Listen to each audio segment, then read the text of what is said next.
வணக்கம் அனைவருக்கும். நான் உங்கள் ஜோதிடர் செல்வம். நம்முடைய சேனல்ல திருமணம் சம்பந்தப்பட்ட தகவல்களை நிறைய பார்த்துட்டு இருக்கோம்.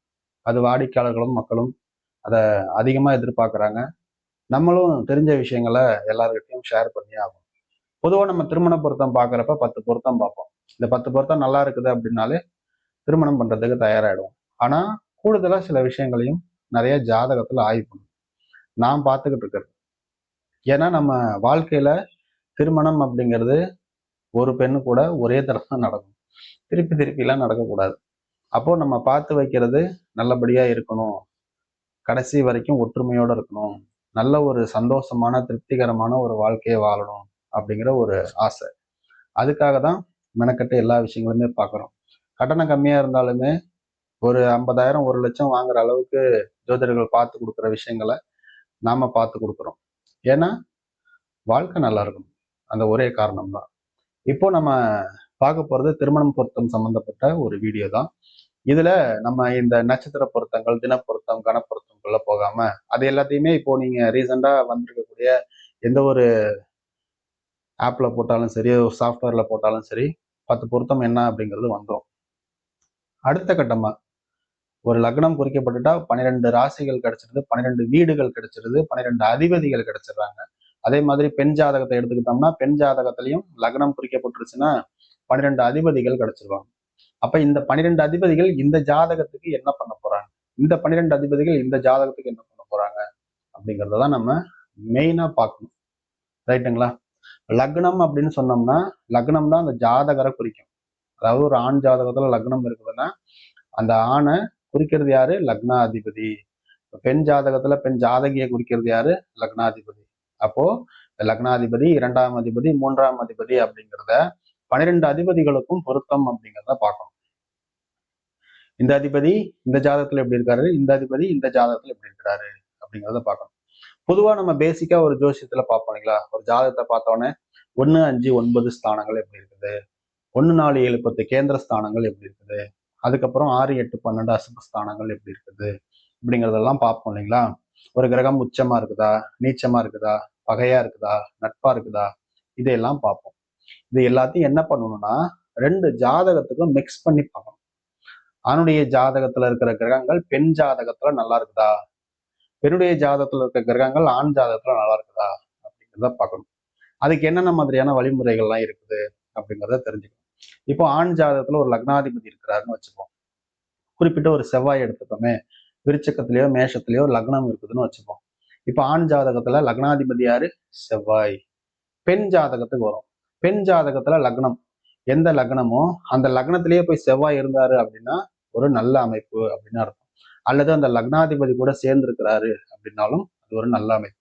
இப்ப இந்த லக்னத்துல லக்னாதிபதி கூட ஆணுடைய லக்னாதிபதி வந்து சேர்ந்திருக்கிறாரு என்னுடைய ஜாதகத்துல அப்படின்னா அது ஒரு நல்ல அமைப்பு தான்.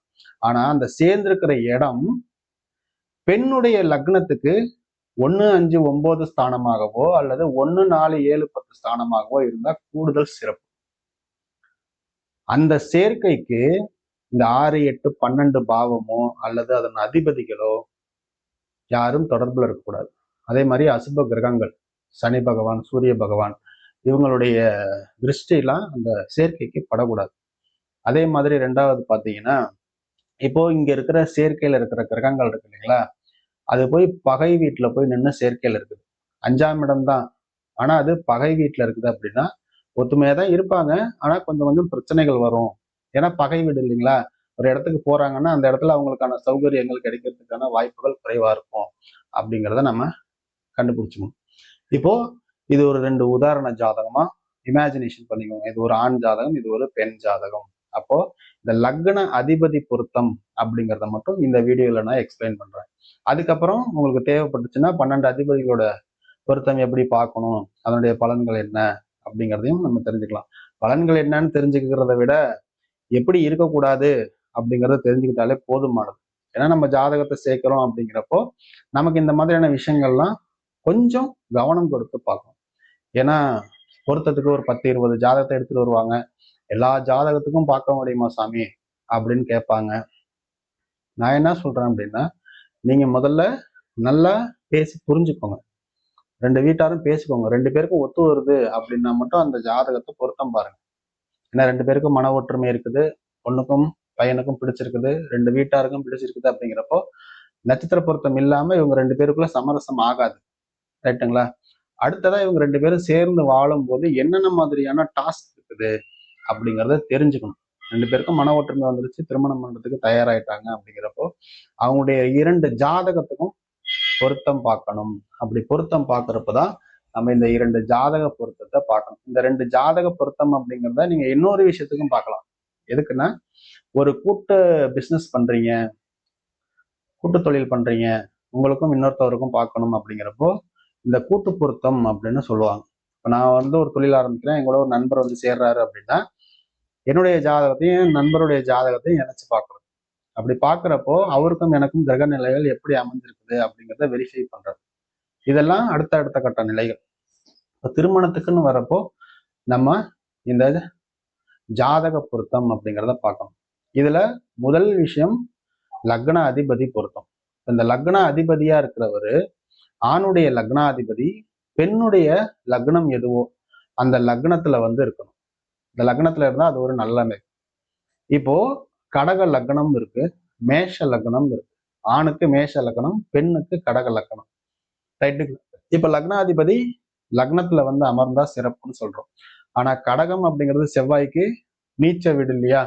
அப்போ இங்க லக்னத்துல இருக்கிறது ஒரு சிறப்பு அப்படின்னாலுமே அங்க நீச்சம் அப்படிங்கிற செவ்வாயினுடைய பலம் குறையப்படுது அல்லது இழக்கிறாரு அப்படின்னு அர்த்தம். அப்ப இவங்களுக்கு திருமணத்துக்கு அப்புறம் ஒண்ணு மேஷ லக்னத்துக்கு 4ஆம் பாவம் கடகராசி, வீடு, வண்டி, வாகனம், சொத்து, சுகம் இது சார்ந்த விஷயங்கள்ல இழப்புகளை சந்திக்கலாம் அப்படின்னு அர்த்தம். 2வது சுகஸ்தானம், அது 4ஆம் பாவம். இந்த சுகஸ்தானத்துல பாதிப்பு ஏற்படலாம் அப்படின்னு அர்த்தம்.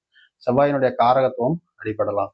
லக்னாதிபதி லக்னத்துல இருக்கிறது நல்ல விஷயமா இருந்தாலுமே அங்க நீச்சம் அப்படிங்கிற ஒரு தன்மை அடையும் பொழுது அந்த பொருத்தத்துல ஒரு 25% தான், பாக்கி 75% நெகட்டிவா இருக்குது அப்படின்னு எடுத்துக்கணும். அடுத்ததா பாத்தீங்கன்னா, இதே செவ்வாய் இருக்கிறாரு, கடக லக்னம், விருச்சக ராசியில செவ்வாய் இருக்கிறாரு பெண்ணுடைய ஜாதகத்துல. அப்ப என்ன அர்த்தம்? மேஷ லக்னத்துக்கு 8ஆம் இடம் அப்படிங்கிறது செவ்வாய், கடக லக்னத்துக்கு 5ஆம் இடம் அப்படிங்கிறது விருச்சகம். இப்போ 1, 5, 9 ஸ்தானங்கள்னு போறப்போ 5ஆம் இடம் அப்படிங்கிறது அவருடைய வீடாவே இருக்குது, ஆட்சி வீடா இருக்குது. 2வது கடக லக்னத்துக்கு 5ஆம் இடமா வருது. ரைட்டுங்களா? அடுத்ததா மீன ராசி எடுத்துப்போம். மீன ராசிங்கிறது மேஷ லக்னத்துக்கு தான் 12ஆம் வீடு, கடக லக்னத்துக்கு அது 9ஆம் வீடு அப்படின்னு அர்த்தம். அப்போ இந்த செவ்வாய் போய் மீன ராசியில இருக்கிறாரு கடக லக்னத்துக்கு அப்படின்னா, மீனம் அப்படிங்கிறது 9ஆம் வீடு கடகராசிக்கு, பாக்கியஸ்தானம் இல்லைங்களா? அப்போ இந்த 1, 5, 9 வரும்போது அவங்களுக்குள்ள ஒரு சுமூகமான இணக்கமான ஒரு ஒற்றுமை அப்படிங்கிறது அவங்களுக்குள்ள இருக்கும். கணவன் மனைவி இணை பிரியாம இருப்பாங்க. இப்ப லக்னத்துக்கு 12ஆம் இடத்துல போய் செவ்வாய் உட்காராரு. யாருக்கு 12ஆம் இடம்? கணவருக்கு 12ஆம் இடம், மனைவிக்கு அது 9ஆம் இடம். இப்போ 9, 12 அப்படின்னு சேரும் பொழுது 12ஆம் இடம் அப்படிங்கிறது வெளிநாடு பயணங்கள், 9ஆம் இடம் அப்படிங்கிறது தொலைதூர பயணங்கள்.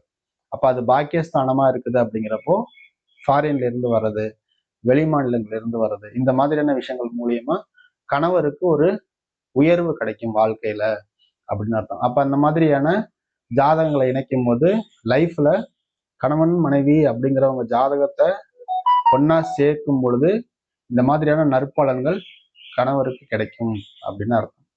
சார், கணவருடைய ஜாதகத்துக்கு தான் பார்க்கணுமா அப்படின்னா கிடையாது. பெண்ணுடைய லக்னாதிபதியும் ஆணுடைய ஜாதகத்துக்கு ஆட்சி உச்சம் அப்படிங்கிற நல்ல நிலைமையில இருக்கணும், சுபர்களுடைய பார்வையில இருக்கணும், 1, 5, 9, 1, 4, 7, 10 ஸ்தானங்கள்ல இருக்கணும், 6, 8, 12 அப்படிங்கிற அசுப ஸ்தானத்துல இருக்கக்கூடாது, திதி சூன்யத்துல இருக்கக்கூடாது, முடக்குல இருக்கக்கூடாது. ரைட்டுங்களா? சிம்பிளா நம்ம பாக்குறது தான். ரூல் என்னமோ ஒண்ணுதான், ஜோதிடத்துல அடிப்படை அப்படிங்கிறது ஒண்ணுதான். அதை நம்ம எப்படி பாக்குறோம், எப்படி அணுகுறோம், அதை எந்த முறையில அதை ஆய்வு பண்றோம் அப்படிங்கிறத பொறுத்துதான் நம்மளுடைய அடுத்த கட்ட நிலைகள் அப்படிங்கிறது ஜோதிடத்துல போகுது. அப்போ இந்த லக்னாதிபதி அப்படிங்கிறவரு ஆணுக்கும் பெண்ணுக்கும் யாரா வராங்களோ அவங்க 2 பேருடைய ஜாதகத்திலையும் கெடாம இருக்கணும். தனிப்பட்ட ஜாதகத்துல நீச்சமா இருக்கலாம். இப்போ மேஷ லக்னத்துக்கு கடகத்துல போய் ஆண் ஜாதகத்துல நீச்சமா இருக்கிறார். ரைட்டுங்களா? அதுவே பெண்ணுடைய லக்னத்துக்கு கடக லக்னத்துக்கு மகர ராசியில இருக்கிறாருன்னு வச்சுப்போம், உச்சமா இருக்கிறாரு. நம்ம என்ன சொல்லுவோம்? இந்த பொண்ணுக்கு 7ஆம் இடத்துல செவ்வாய் இருக்குது, செவ்வாய் தோஷ ஜாதகம் அப்படின்னு சொல்லுவோம். ஆனா அவனுடைய லக்னாதிபதி இங்க உச்சம் வாங்கி திக்பலம் வாங்கி உட்காந்துருக்கிறாருன்னு அர்த்தம். இந்த பொண்ணை போய் அவர் கல்யாணம் பண்ணா என்ன ஆகும்? தொழில் வாய்ப்பு, வருமான வாய்ப்பெல்லாம் இவருக்கு திருமணத்துக்கு அப்புறம் நல்லா சூப்பரா இருக்கும்னு அர்த்தம். கண்டிப்பா 100% சக்சஸ் ஆவார்னு அர்த்தம். அப்ப இங்க இருக்கிற செவ்வாய்க்கு வேற ராகு கேதுவோடைய தொடர்போ, கிரகண தோஷமோ, வேற ஏதாவது திதிசூன்ய பாதிப்போ இருக்குதா அப்படிங்கிறத செக் பண்ணிட்டு சேர்க்கணும். ரைட்டுங்களா? இந்த வீடியோ உங்களுக்கு புரிஞ்சிருக்கும் அப்படின்னு நினைக்கிறேன். பொதுவா ஒரு ஜாதகத்தை எடுத்தீங்கன்னா அதுல லக்னாதிபதி 2 ஜாதகத்துக்கும் எப்படி இருக்கிறாரு அப்படிங்கிறத பார்க்கணும். அதே மாதிரி 2ஆம் அதிபதி. ரூல் ஒண்ணுதான். அதை 12 அதிபதிகளுக்கும் பார்க்கணும். 12 அதிபதிகளுக்கு பார்க்கும் பொழுது பலன்களா சொல்லும் பொழுது அதுக்கு பலன்கள் எப்படி வரும், என்னென்ன மாதிரியான முன்னெச்சரிக்கை நடவடிக்கைகள் எடுக்கணும் அப்படிங்கிறத பொருத்தம் பார்க்கும்போது வழிகாட்டுதலா கொடுப்போம். இப்போ உங்களுக்கு ஒரு நார்மலா ஒரு புரிதல் வேணும் அப்படிங்கிறதுக்காக இந்த ஒரு காணொளி அப்படிங்கிறது இருந்துச்சு. இந்த வீடியோ பிடிச்சிருந்துச்சுன்னா மறக்காம லைக் பண்ணுங்க, நம்ம சேனலை சப்ஸ்கிரைப் பண்ணி சப்போர்ட் பண்ணுங்க. மீண்டும் ஒரு நல்ல தகவலோட உங்களை சந்திக்கிறேன். நன்றி, வணக்கம்.